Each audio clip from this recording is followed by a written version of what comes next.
ಅನು ಮತ್ತು ಭಾಸ್ಕರ್ ಇಬ್ಬರು ಹೊಸದಾಗಿ ಮದುವೆ ಆಗಿರ್ತಾರೆ.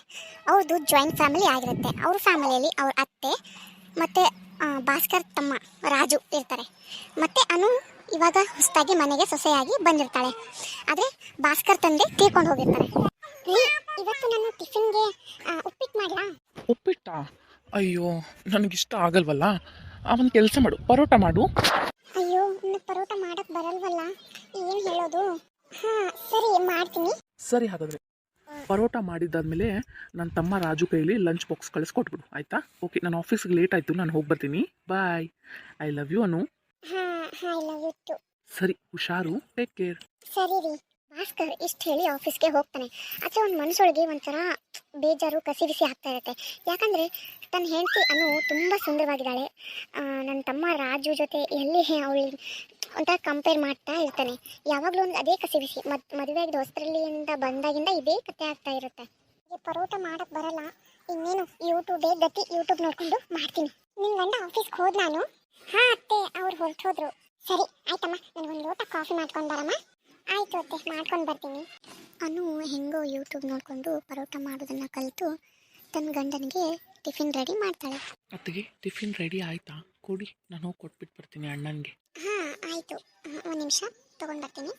ಅನು ಟಿಫಿನ್ ಬಾಕ್ಸ್ನ ತನ್ನ ರಾಜು ಕೈಲಿ ಕೊಟ್ಟು ಕಳಿಸ್ತಾಳೆ. ಸರಿ ಅತ್ತೆ, ನೀವು ತಿಂಡಿ ಮಾಡಿದ್ರಾ? ಹಾಂ ನಂದಾಯಿತು. ರಾಜು ತುಂಬ ಒಳ್ಳೆ ವ್ಯಕ್ತಿ ಆಗಿರ್ತಾನೆ. ಅವ್ರ ಅತ್ತಿಗೆ ನಾನು ತುಂಬ ಕೇರ್ ಮಾಡ್ತಿರ್ತಾನೆ.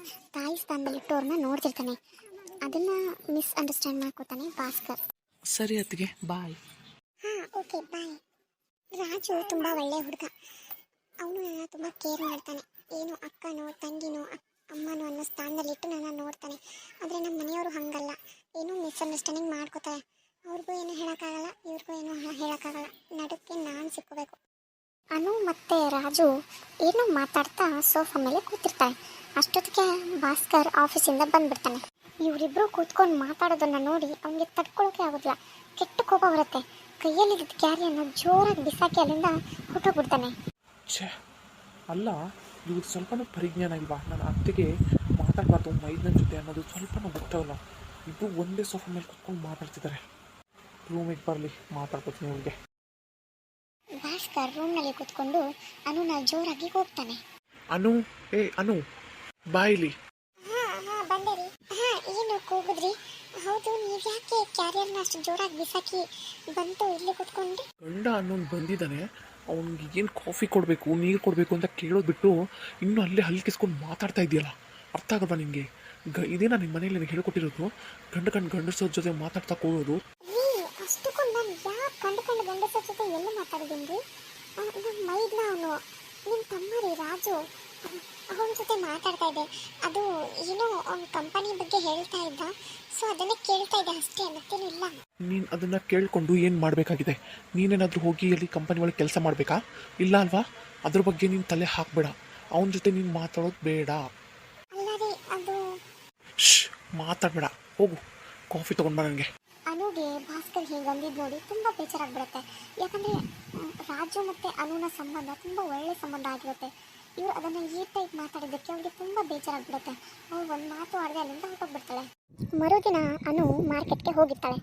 ಆವಾಗ ರಾಜುನು ಅಲ್ಲೇ ಏನೋ ಕೆಲಸಕ್ಕೆ ಅಂತ ಮಾರ್ಕೆಟ್ ಹತ್ರ ಹೋಗಿರ್ತಾನೆ. ಆಗ ಅತ್ತಿಗೆನ ನೋಡಿ ಬನ್ನಿ ಹೋಗೋಣ ಅಂತ ಕಾರಲ್ಲೇ ಕರ್ಕೊಂಡು ಬಂದುಬಿಡ್ತಾನೆ. ಆದರೆ ಒಳಗೊಳಗೆ ಅನುಗೆ ಭಯ ಇರುತ್ತೆ. ಮನೆಗೆ ಹೋದ್ಮೇಲೆ ಭಾಸ್ಕರ್ ನೋಡಿಬಿಟ್ರೆ ಏನಪ್ಪ ಗತಿ, ಮೊದಲೇ ಅವರು ನಮ್ಮನ್ನಿಬ್ಬರನ್ನ ಜೊತೆಗೆ ನೋಡಿದ್ರೆ ಬೈಕೋತಾರೆ ಅಂತ ಅವಳಿಗೆ ಮನಸ್ಸಲ್ಲಿ ಭಯ ಶುರುವಾಗ್ತಿರುತ್ತೆ. ಮೊದಲೇ ನಮ್ಮ ಮನೆಯವರು ನಮ್ಮಿಬ್ಬರನ್ನು ಕಂಡ್ರೆ ಆಗಲ್ಲ, ಅದು ಜೊತೆಗೆ ನೋಡಿದ್ರೆ ಇನ್ನೂ ಆಗಲ್ಲ. ಸುಮ್ಮನೆ ಇವನು ರಾಜುನು ನನ್ನ ಮಾತು ಕೇಳಲ್ಲ. ನಮ್ಮಿಬ್ಬರ ಮಧ್ಯೆ ಅಂಥದ್ದು ಏನೂ ಇಲ್ಲ ಅಂದರೂ ಅವ್ರು ಯಾಕೆ ನಮ್ಮನ್ನ ತಪ್ಪಾಗಿ ಅರ್ಥ ಮಾಡ್ಕೊತಿದ್ದರು ಅದೇ ಗೊತ್ತಾಗ್ತಾ ಇಲ್ಲ. ಇಲ್ಲೇ ಇಳಿಸು ಅಂತ ಹೇಳ್ಬಿಡ್ತೀನಿ, ಒಳ್ಳೇದು. ರಾಜು ಇಲ್ಲೇ ಇಳಿಸಪ್ಪ, ನಾನು ಇಲ್ಲಿಂದನೇ ನಡ್ಕೊಂಡು ಹೋಗ್ತೀನಿ ಮನೆಗೆ. ಅಯ್ಯೋ ಅದಕ್ಕೆ ಯಾಕೆ ಹೀಗೆ ಹೇಳ್ತಿದ್ದೀರಾ? ಯಾಕೆ? ನಾವಿಬ್ಬರು ಒಂದೇ ಮನೆಯವ್ರು ಅಂದಮೇಲೆ ಒಂದೇ ಕಾರಲ್ಲಿ ಹೋಗೋದ್ರಲ್ಲಿ ಏನು ತಪ್ಪಿದೆ? ನೀವು ಅಣ್ಣನಿಗೆ ಭಯ ಪಡ್ತೀರಾ ಅಲ್ವಾ? ನೋಡಿ ಅತ್ತಿಗೆ, ನಮ್ಮ ಮನಸ್ಸು ಶುದ್ಧವಾಗಿದೆ. ನಾವು ಅಣ್ಣನಿಗೆ ಯಾಕೆ ಹೆದರಬೇಕು? ನೀವೇನು ತಲೆ ಕೆಡಿಸ್ಕೋಬೇಡಿ, ಬನ್ನಿ ಹೋಗೋಣ. ಅಯ್ಯೋ ಬೇಡ ರಾಜು, ನನ್ನ ಮಾತು ಕೇಳು. ನನ್ನನ್ನು ಇಲ್ಲೇ ಇಳಿಸ್ಬಿಡು ಪ್ಲೀಸ್. ನಾನು ಇಲ್ಲಿಂದಾನೇ ಹೊರಟೋಗ್ತೀನಿ. ಮನೆ ಇನ್ನು ದೂರ ಇಲ್ಲ, ಒಂದು 5 ಮಿನಿಟ್ಸ್ ನಡ್ಕೊಂಡು ಹೋಗ್ಬಿಟ್ರೆ ಬಂದ್ಬಿಡುತ್ತೆ. ಬೇಡಪ್ಪ, ಇಲ್ಲೇ ಇಳಿಸ್ಬಿಡು. ಅಯ್ಯೋ ಅತ್ತಿಗೆ, ನೀವು ಅಣ್ಣನಿಗೆ ಇಷ್ಟೊಂದು ಹೆದರ್ತೀರಾ ಅಂತ ನನಗೆ ಗೊತ್ತೇ ಇಲ್ಲ. ಅತ್ತಿಗೆ ಬನ್ನಿ, ನೀವೇನು ತಲೆ ಕೆಡಿಸ್ಕೋಬೇಡಿ, ನಾನು ಮಾತಾಡ್ತೀನಿ ಆಯಿತಾ? ಅಯ್ಯೋ ಈ ರಾಜು ನೋಡಿದ್ರೆ ನನ್ನ ಮಾತೇ ಕೇಳ್ತಾ ಇಲ್ಲ.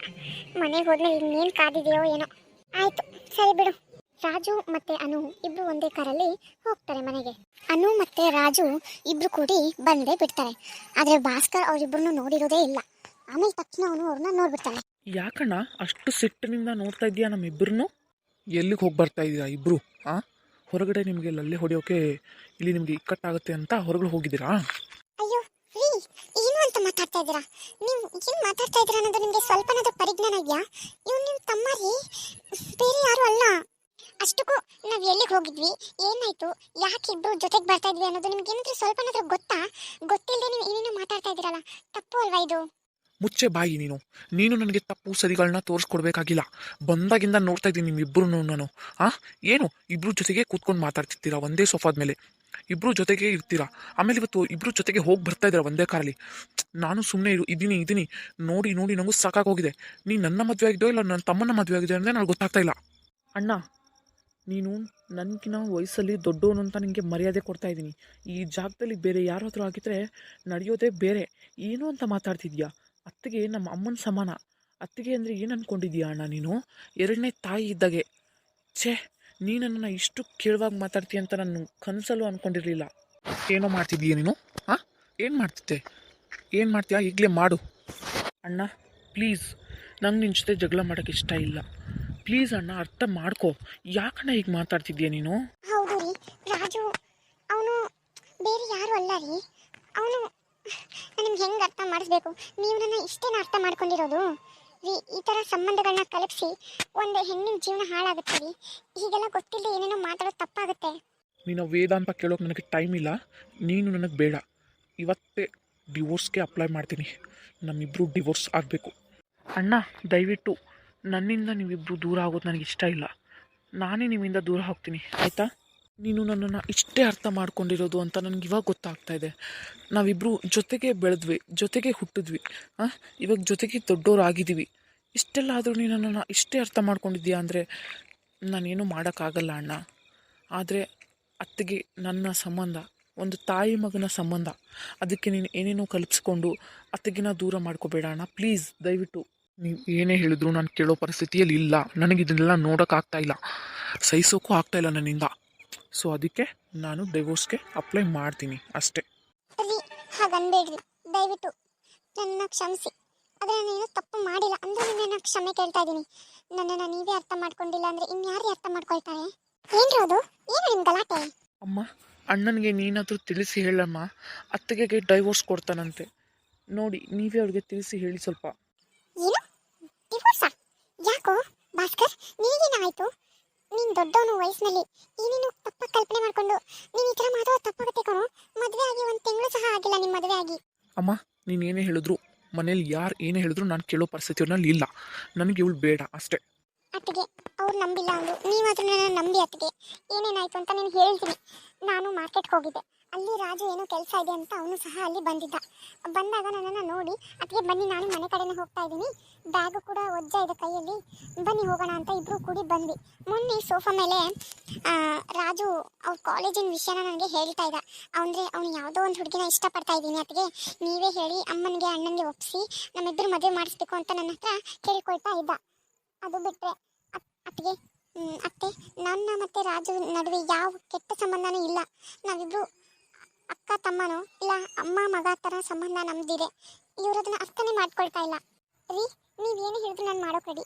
ಆದರೆ ನನ್ನ ಮತ್ತು ರಾಜು ನಡುವೆ ಇನ್ಯಾವ ಕೆಟ್ಟ ಸಂಬಂಧನೂ ಇಲ್ಲ. ನನ್ನನ್ನು ಅರ್ಥ ಮಾಡ್ಕೊಳ್ಳಿ ಪ್ಲೀಸ್. ಭಾಸ್ಕರ್, ಅವಳು ಹೇಳ್ತಾ ಇದ್ದಾಳಲ್ವೋ, ಅವಳಿಗೇನು ತಪ್ಪಿಲ್ಲ, ಅವಳಿಬ್ಬರು ಚೆನ್ನಾಗಿದ್ದಾರೆ ಅಂತ ಅಲ್ವೋ? ನಿನ್ನಮ್ಮ ಕಣೋ, ನಾನು ಹೇಳ್ತಾ ಇದ್ದೀನಿ ಅವರಿಬ್ಬರದು ಯಾವುದೂ ತಪ್ಪಿಲ್ಲ ಕಣೋ. ಅಲ್ಲ ಕಣೋ, ಒಂದೇ ಮನೇಲಿ ಇದ್ದೇವೆ ಅಂದಮೇಲೆ ಮಾತಾಡಬೇಕಾಗತ್ತೆ. ನಾಳೆ ಅವ್ನ ಹೆಂಡತಿ ಬರ್ತಾಳೆ, ಅವ್ನ ಹೆಂಡತಿ ಜೊತೆ ನೀನು ಮಾತಾಡಿದ್ರೆ ಅವನು ಹೀಗೆ ಅನ್ಬಹುದಲ್ವಾ? ಹಾಗೆಲ್ಲ ಮಾತಾಡಬಾರ್ದು ಕಣೋ ಭಾಸ್ಕರ್, ನೀನು ಅರ್ಥ ಮಾಡ್ಕೋ. ಒಂದ್ಸರಿ ನೀನೇ ಅವ್ನ ಜಾಗದಲ್ಲಿ ನಿಂತು ಯೋಚನೆ ಮಾಡು. ಅಲ್ಲ, ನಾಳೆ ಅವ್ನ ಹೆಂಡತಿ ಬರ್ತಾಳೆ, ಆವಾಗ ನೀನು ಅವ್ನ ಹೆಂಡತಿ ಜೊತೆ ಏನಾದರೂ ಮಾತಾಡಲೇಬೇಕಾಗತ್ತೆ. ಆವಾಗ ಅವನು ಏನಾದರೂ ಈ ಥರ ಮಾತಾಡಿದ್ರೆ ನಿನ್ನ ಮೈಂಡಲ್ಲಿ ಏನು ಬರುತ್ತೆ?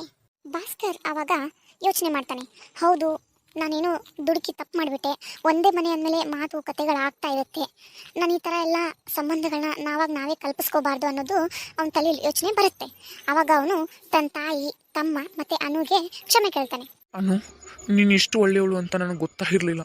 ನೀವು ಮೊನ್ನೆ ಏನು ನಗ್ನಗ್ತಾ ಮಾತಾಡ್ತಾ ಇದ್ರಲ್ವಾ, ನಾನು ಅದಷ್ಟೇ ಕೇಳಿಸ್ಕೊಂಡೆ. ನಗೋದಷ್ಟೇ ನನಗೆ ಕೇಳಿಸ್ತು, ಬೇರೆ ನೀವು ಮಾತಾಡಿದ್ದು ಏನೂ ನನಗೆ ಕೇಳಿಸಿಲ್ಲ. ಅದಕ್ಕೆ ನನಗೆ ಬೇಜಾರಾಯಿತು, ನನ್ನ ಹೆಂಡತಿ ಯಾಕೆ ಹೀಗೆ ಮಾಡ್ತಾ ಇದ್ದಾಳೆ ಅಂತ. ಆದರೆ ನೀವು ಅದು ಹೇಳಿದ್ಮೇಲೆ ನನಗೆ ಗೊತ್ತಾಯಿತು. ಅಲ್ಲಾನು ನೀನು ಅವತ್ತೇ ಹೇಳೋದಲ್ವಾ. ನೋಡು, ಇಷ್ಟು ಮಿಸ್ಟೇಕ್ ಮಾಡ್ಕೊಂಡ್ಬಿಟ್ಟೆ ನಾನು. ರಾಜು, ನನ್ನ ಕ್ಷಮಿಸ್ಬಿಡಪ್ಪ. ನಾನು ದೊಡ್ಡವನಾದರೂ ನಿನ್ನ ಕ್ಷಮೆ ಕೇಳ್ತೀನಿ. ತಪ್ಪಾಯಿತು ಕಣೋ. ಕ್ಷಮೆ ಕೇಳೋಕ್ಕೂ ನನಗೆ ಅರ್ಹತೆ ಇಲ್ಲ ಕಣೋ. ನಾನು ಆ ಅರ್ಹತೆನ ಕಳ್ಕೊಂಡ್ಬಿಟ್ಟಿದ್ದೀನಿ.